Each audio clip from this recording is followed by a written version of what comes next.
Okay, so ito yung beginner's card trick. So, papakita ko muna tapos ituturo ko sa inyo kung paano gawin. So, shuffle natin. So, isa pa.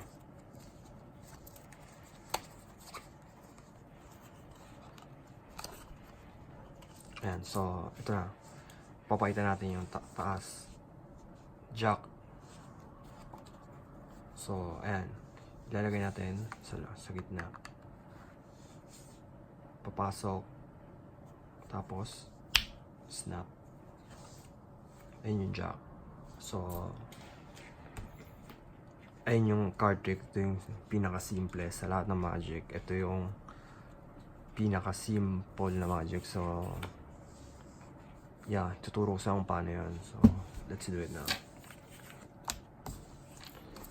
So, ayun yung magic. So, paano yung gawin? I-shuffle. Tapos, ganyan.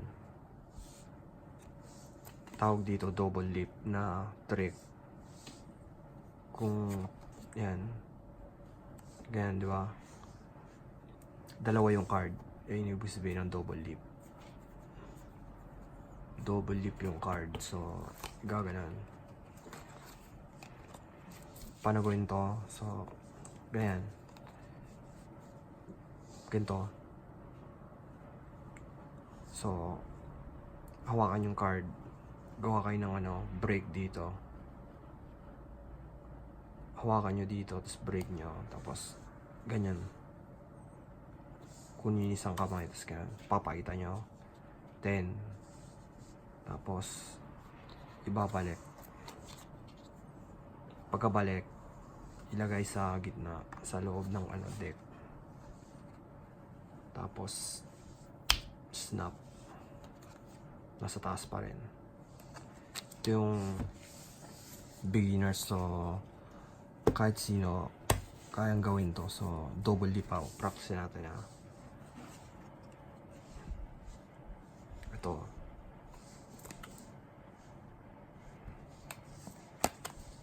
So, dapat ang ganyan ha.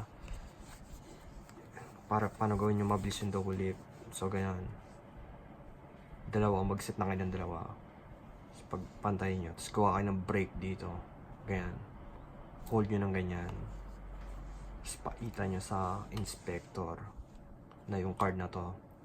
Pag napakita yung card na to, ibalik nyo. Tapos, ilagay sa gitna.